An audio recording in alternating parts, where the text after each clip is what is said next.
muertos no alaban a Dios. Y dice el Salmo 115, verso 17, no alabarán los muertos al Señor, ni cuantos descienden al silencio. Y el verso 18 dice, pero nosotros bendeciremos al Señor ahora y para siempre. Aleluya. Fíjense usted que aquí está comparando muertos con nosotros. O sea que vemos aquí que cuando la Biblia está hablando de muertos se refiere a aquellas personas que no conocen de Dios. Entonces, pero hay algo también importante que tenemos que tener en cuenta, que cuando los muertos no alaban a Dios tenemos que definir qué significa alabar. Y qué diferencia hay entre alabar y adorar. Son dos términos que se utilizan mucho en el cristianismo, ¿verdad? Uno dice, vamos a cantar unas alabanzas, otro dice, vamos a cantar unas adoración. Pero alabar es manifestar aprecio. Cuando usted aprecia algo o a alguien, usted lo alaba, ¿verdad? Este producto sí me ha salido bueno, lo está alabando. O esta persona sí es buena gente, está alabando a esa persona. Entonces, manifestar aprecio o admiración por alguien o por algo poniendo de relieve sus cualidades, sus ventajas, sus beneficios, ¿verdad? Sus méritos. O sea, las acciones que tiene una persona o las cosas que vemos que nos da algún objeto o alguna cosa que tengamos, ¿verdad? Entonces alabamos el objeto o las personas. De la misma forma nosotros alabamos a Dios cuando reconocemos sus cualidades, cuando lo vemos en todos nuestros caminos. Así sean cosas que aparentemente sean malas para nosotros, pero al final todo es bueno. Todo lo que nos suceda a nosotros, lo que conforme a su propósito hemos sido llamados, siempre es para nuestro bien. Una enfermedad, una calamidad, todo es para nuestro bien. Así que nosotros siempre tenemos que alabar a Dios, o sea, reconocer a Dios en todos nuestros caminos y saber que Dios es bueno con todo lo que nos dé, que todo lo que nos pase es bueno. Entonces, alabar es manifestar aprecio o admiración. Y también alabar, podríamos decir que hay que reconocer las acciones, cambiar nuestra forma de pensar. Para poder alabar a Dios tenemos que cambiar nuestra forma de pensar, porque muchas veces pensamos que solamente Dios nos hace cosas buenas, bueno, entre comillas, siempre todo lo que Dios nos hace es bueno, pero no vemos a Dios en una calamidad, en una enfermedad, en un problema que nos esté pasando. Entonces, tenemos que cambiar nuestra forma de pensar para poder reconocerlo en todas las situaciones de nuestra vida, tanto aquellas que nos parecen malas como aquellas que son realmente buenas para nosotros. Entonces tenemos que buscar siempre a Dios, pero ¿para qué buscamos a Dios? Muchas personas buscan a Dios para que se haga su propia voluntad, o sea, la voluntad de la persona. No, realmente nosotros tenemos que buscar a Dios para que se haga su voluntad, no la nuestra. Acuérdense que nuestro Señor Jesucristo nos enseñó un misterio grande que tenemos que involucrar en todas nuestras oraciones.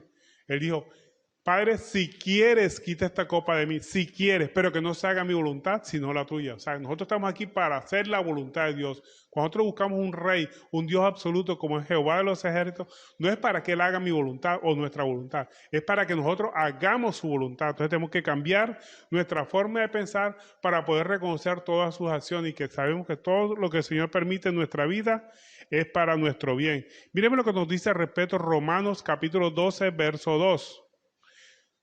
Romanos 12, verso 2 nos dice, no os conforméis a este siglo, o sea, cambia tu manera de pensar, no pienses como piensen todas las personas, dice, sino transformaos por medio de la renovación de vuestro entendimiento. Cuando dice transformaos por la renovación de nuestro entendimiento, no significa poner la mente en blanco, ni cantar el mantra, ni nada por el estilo, sino transformaos conforme a la palabra. Y sigue diciendo, para que comprobéis cuál sea la buena voluntad de Dios, agradable y perfecta. O sea, la única forma de nosotros comprobar o ver la voluntad de Dios en nuestra vida es cambiando nuestra forma de pensar. Porque el problema más grande que tenemos nosotros es con la forma de pensar. Ahí es donde se ve la verdadera lucha espiritual, la verdadera lucha que tenemos los cristianos. Es con nuestra forma de pensar, porque una persona que no es cristiana no tiene lucha espiritual. Simplemente le dan ganas de embriagarse, sale y se embriaga. Le dan ganas de fornicar, va y fornica, ¿verdad? Mientras que el cristiano está con esa lucha, queriendo siempre obedecer a Dios, agradar a Dios. Entonces vemos que si transformamos nuestro entendimiento, empezamos nosotros a tener esa lucha que va a redundar siempre en nuestro bien, porque todo lo que el Señor nos prohíbe o nos dice que es malo, no es porque Él se satisfaga en que nosotros no lo hagamos, como un rey despótico que quiere que simplemente tener a la gente sometida. No, es porque lo que Él nos prohíbe es para nuestro propio bien, para que nos vaya bien. Dios quiere que nos vaya bien, pero a veces nosotros somos tan cabeceduras que terminamos haciendo cosas que nos perjudican a nosotros mismos. Creemos que nos beneficiamos, en el corto plazo sí nos podemos beneficiar, pero en el largo plazo nos van a perjudicar. Y la gente no quiere las consecuencias de los actos malos. Le gusta hacer actos malos, pero lo que no le gusta es la consecuencia, ¿verdad? Es como un ladrón. A él le gusta robar, lo que no le gusta es que lo metan preso, pero el que roba va a terminar preso. El que adultera, el que fornica va a terminar con una enfermedad o un embarazo no deseado, cosas no deseadas. Pero fornicar sí le gusta. Entonces, cuando nosotros conocemos de la palabra de Dios, hacemos las cosas que a Dios le agrada y evitamos aquellas que le desagradan a Él. Y aquellas cosas que le desagradan a Él es porque nos conviene más a nosotros no hacerlas. Entonces, tenemos que cambiar nuestra forma de pensar, hacer siempre su voluntad y buscar a Dios para hacer su voluntad, no para que Dios haga nuestra voluntad. Y miren lo que nos dice Oseas capítulo 6, verso 6. Aquí está, podríamos decir, el meollo, el centro de lo que Dios quiere de nosotros. Oseas capítulo 6, verso 6 dice, porque misericordia quiero, o sea, tengamos misericordia con las demás personas que están a nuestro alrededor. Y dice, y no sacrificio. Y conocimiento de Dios más que holocausto. Lo que Dios quiere es que lo conozcamos. Y la única forma de conocer a Dios es a través de su palabra, no hay otra. Muchas personas quieren conocer a Dios a través de las tradiciones o lo que le dice otra persona. No, a Dios lo conocemos solamente a través de la Escritura. Y eso es lo que Dios quiere, que lo conozcamos para que podamos obedecerle. Y sabiendo que toda la obediencia que nosotros tengamos hacia Dios, todos los actos obedientes que hagamos, es porque nos benefician a nosotros. Toda la palabra de Dios, lo que Él nos ha dado, su manual de comportamiento, su manual de conducta, es para que nos vaya bien a nosotros. Él quiere que nos vaya bien. Y fíjense usted lo que dice Proverbios capítulo 3, verso 5. Que tenemos que cambiar también nuestra forma de pensar. Vuelve y reafirma esta otra parte en Proverbios capítulo 3, verso 5. Dice, fíate de Jehová de todo tu corazón y no te apoyes en tu propia prudencia. A veces nosotros nos apoyamos. A mí me parece que esto es bien, o a mí me parece que esto es malo. No, cuando usted vaya a actuar, siempre busque lo que dice la palabra al respecto de lo que usted vaya a hacer y verá que no falla, va a actuar bien siempre. Entonces dice, fíate de Jehová en todo tu corazón y no te apoyes en tu propia prudencia. Reconócelo en todos tus caminos. Todo lo que nos suceda, Dios lo permite en nuestra vida. Todo. Él tiene control de todas las circunstancias. La única parte donde Él nos controla es en nuestro corazón, en nuestras decisiones, porque Él nos ha dejado, ¿verdad? Nos ha dado libre albedrío.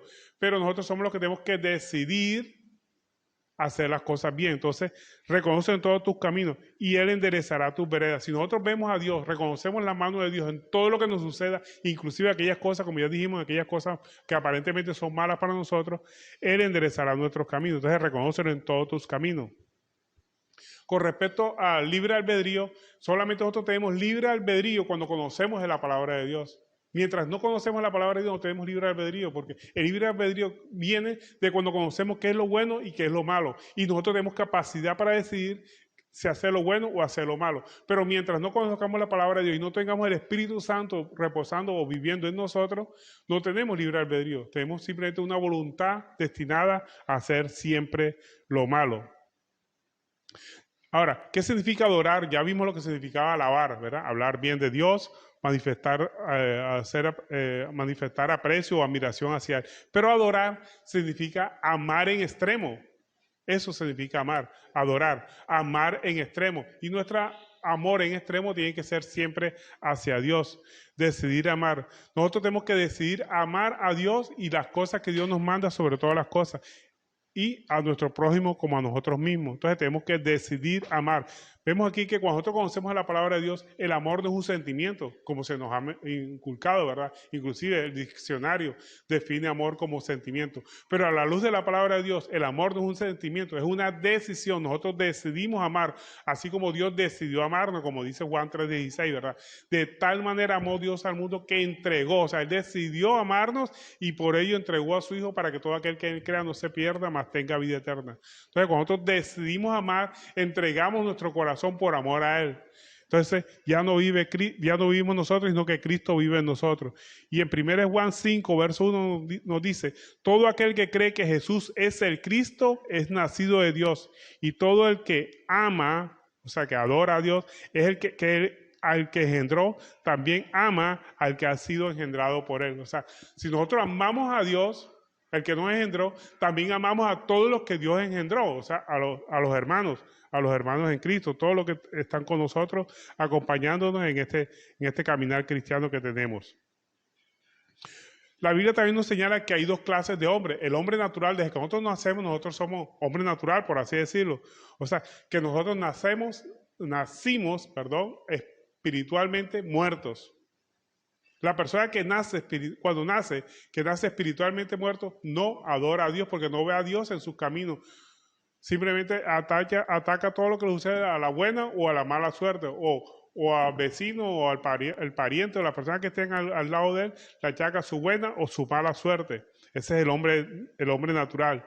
En la parte espiritual está muerto y se dice que vive en un mundo de tinieblas. El mundo de las tinieblas. ¿Y cuál es el mundo de las tinieblas? Muchos lo catalogan como el mundo de las brujas o el mundo de Satanás. No, el mundo de las tinieblas no es más que vivir en el mundo de nuestros propios pensamientos, de nuestro propio ego. Ese es el mundo de los pensamientos. Vivimos gobernados por nuestros propios sentimientos, nuestra propia voluntad. Son esas personas que buscan a Dios para hacer su propia voluntad, buscan a Dios para que lo sane, buscan a Dios para que lo prospere, buscan a Dios para que le arregle su problema económico, su problema sentimental, sus relaciones. Son los que quieren de Dios solamente que Dios cumpla su voluntad. Y piensan que el amor es un sentimiento. Son esas personas que no han nacido espiritualmente. El hombre natural piensa que el amor es un sentimiento, es una emoción. Al respecto, Efesios 4:17 nos dice: esto pues digo y requiero en el Señor que ya no andéis como los otros gentiles que andan en la vanidad de su mente. Esos son los que andan en el mundo de las tinieblas. Y sigue diciendo el verso 18: teniendo el entendimiento entenebrecido, o sea, oscuro, están en tiniebla. Las personas que no tienen a Cristo en su corazón tienen el entendimiento entenebrecido, ajenos de la vida de Dios por la ignorancia que en ellos hay, por la dureza de su corazón. Como no quieren aceptar la palabra de Dios, tienen dureza en su corazón, los cuales después que perdieron toda sensibilidad se entregaron a la lascivia para cometer con avidez toda clase de impureza. Esas son las personas que no han nacido espiritualmente, o sea, el hombre natural que nace muerto espiritualmente, el hombre natural nace muerto espiritualmente. Y también hay algunos carnales, ¿verdad? Algunos cristianos carnales también podríamos meterlo en ese grupo. El que dice que está en luz y aborrece a su hermano, está todavía en tinieblas. Así lo dice 1 Juan capítulo 2, verso 9. O sea, muchas personas que están buscando de Dios, pero aborrecen a algún hermano, esa persona todavía está en tinieblas, todavía está gobernado por sus sentimientos, por sus emociones. Y en Mateo 7:21 dice: no todo aquel que dice Señor, Señor, entrará en el reino de los cielos, sino aquel que hace la voluntad de mi Padre que está en los cielos. ¿Y cuál es la voluntad del Padre que está en el cielo? Que nos amemos unos a otros, que amemos los hermanos, que no haya rencor entre nosotros. Muchos dirán aquel día: Señor, Señor, no profetizamos en tu nombre echamos fuera demonios, en tu nombre hicimos muchos milagros. Entonces les declararé: nunca os conocí, apartados de mí, hacedores de maldad. O sea, para los cristianos que son carnales. Pero esas personas que son hombres natural, que no han conocido a Cristo, que no ponen a la palabra de Dios en su fundamento, viven en un mundo de angustia. O sea, eso es lo que se denomina vivir en un valle de muerte. ¿Por qué? Porque de nada les sirve su fuerza, sus posesiones, sus riquezas, sus vanidades. De nada les sirve, siempre andan atormentados. A pesar que tienen mucha riqueza, eso no les da felicidad, ni tampoco les da gozo. Porque han puesto su fuerza en sus posesiones, en su riqueza.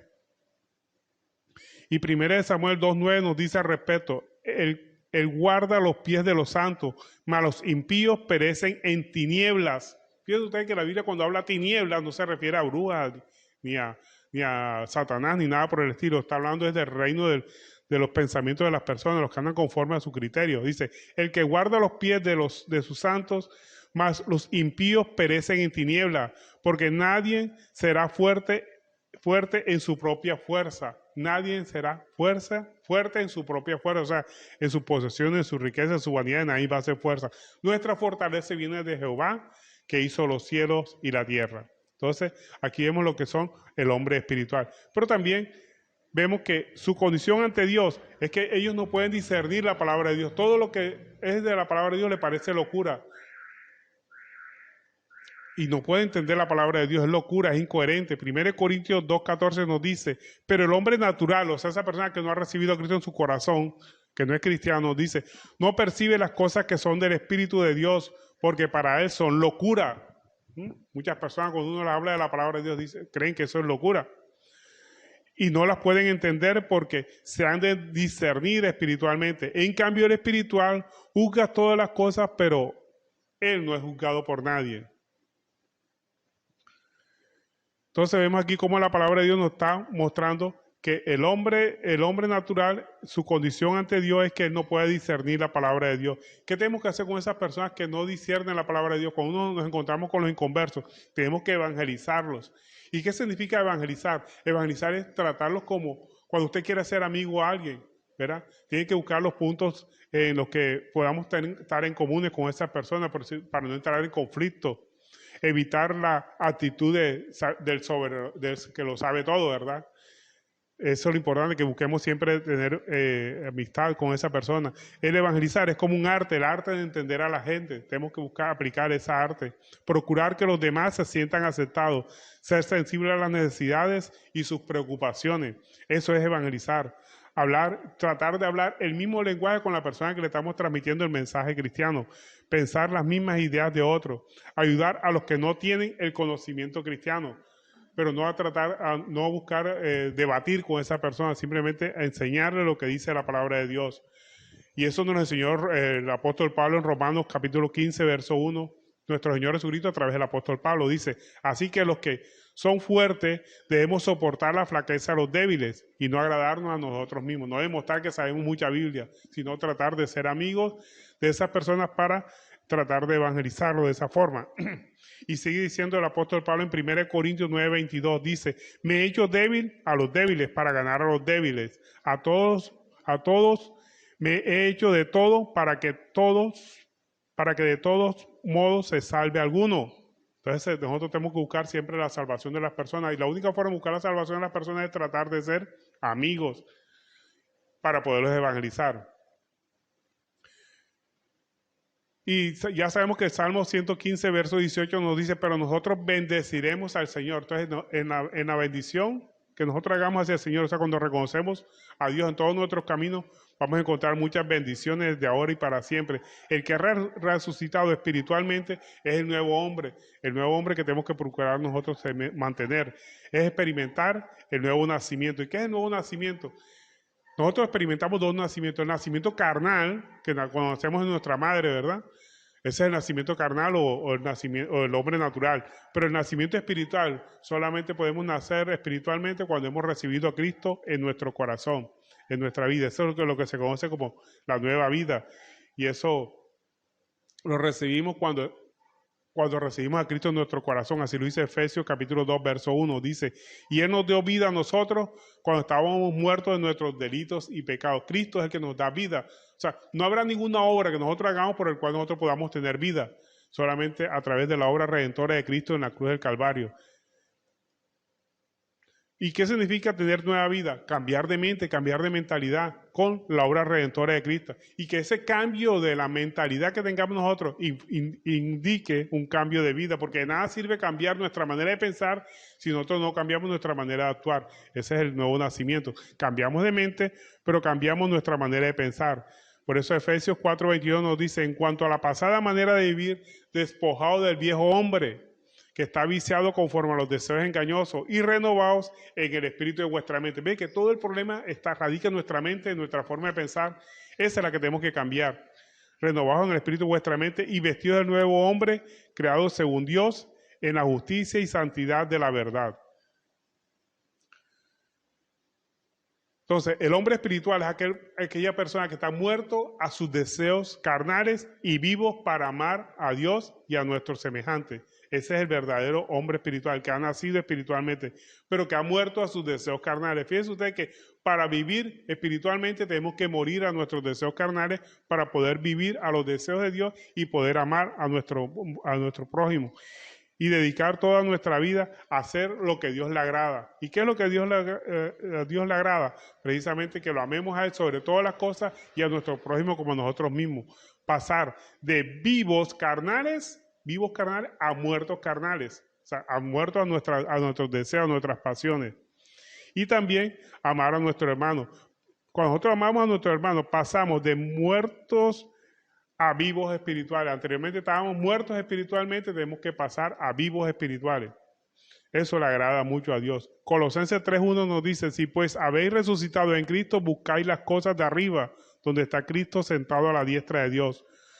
Y poner la mirada en las cosas de arriba, no en las de la tierra, porque habéis muerto y vuestra vida está escondida en Cristo. Entonces, fíjense ustedes que para poder nacer espiritualmente tenemos que morir a nuestros deseos carnales.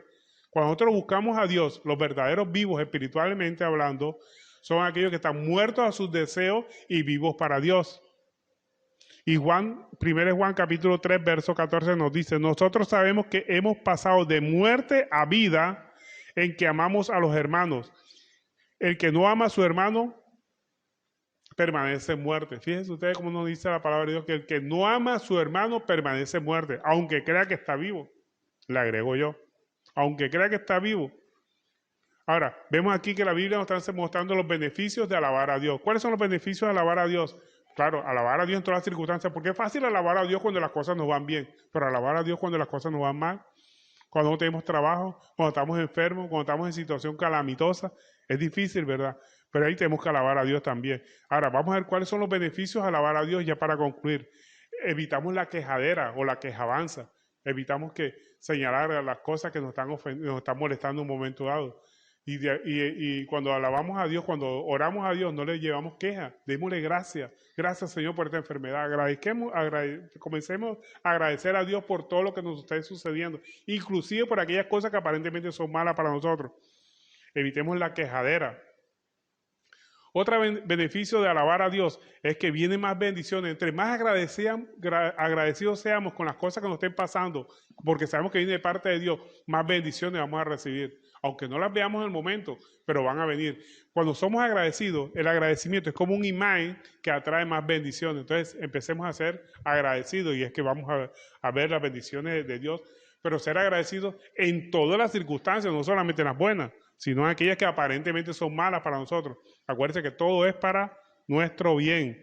Entonces, cuando nosotros alabamos a Dios, aumenta nuestra confianza, nuestra fe depositada obviamente en Él. Entonces, tenemos que ser agradecidos. Ese es el beneficio de alabar a Dios, aumenta nuestra confianza en Él. Pero también tiene otro beneficio el alabar a Dios. ¿Cuál es ese otro beneficio? Nos hace humildes. ¿Qué significa humildad? Mejorar nuestras relaciones interpersonales, porque la humildad significa tratar a los demás como si fueran mejores que nosotros. Entonces mejora nuestra relación con los demás en el momento que somos humildes, porque vemos a Dios en todas las circunstancias. Cuando alguien nos ataca o nos agrede o nos hace la vida de cuadrito, no veamos a esa persona como nuestro enemigo, veámoslo más bien como un instrumento de parte de Dios para forjar en nosotros un verdadero cristiano. Entonces empezamos a ser agradecidos. Y si vemos la mano de Dios en esa persona que nos está haciendo la vida de cuadrito, somos más humildes. Empezamos a tratar a esa persona como si fuera superior a nosotros. Y eso va a mejorar nuestras relaciones interpersonales. Entonces vemos aquí otro beneficio de alabar a Dios, de ver a Dios en todas las circunstancias de nuestra vida. Pero lo más importante, además de otro beneficio de alabar a Dios, es que los pecados son borrados. ¿Por qué? Porque tenemos a Cristo en nuestro corazón. Cuando Cristo murió en la cruz del Calvario, murió por todos aquellos que lo han aceptado como su Salvador. Y eso es otra forma de alabar, ese sacrificio de Cristo en la cruz del Calvario por nosotros. Eso significa que Dios ha borrado nuestros pecados. ¿Y cuáles pecados ha borrado? ¿Los pasados, los presentes, los futuros? Él borró todos. 1 Corintios capítulo 15, verso 3 nos dice que Él murió por todos nuestros pecados en la cruz del Calvario, no por los pasados, los presentes, los futuros, sino por todos. Entonces, si Él murió por todos nuestros pecados, reconozcamos que ya somos salvos. La salvación no depende de mis obras, sino de la obra de Cristo en la cruz del Calvario. Entonces vemos aquí que los beneficios de alabar a Dios. Y podemos concluir que los muertos no alaban a Dios. O sea, ¿cuáles son esos muertos? Los que no reconocen o que no ven a Dios en todas las circunstancias de su vida. Los que no tienen a Cristo en su corazón. Entonces, por eso podemos afirmar que los muertos no alaban a Dios. Solamente aquellos que han resucitado o que han experimentado el nuevo nacimiento en Cristo Jesús son los que pueden alabar a Dios, porque ven a Dios en todas las circunstancias de su vida. Amén. Bueno, gloria a Dios, y esta ha sido la enseñanza por el día de hoy. Espero que la atesoren y lo más importante, que lo pongan por obra.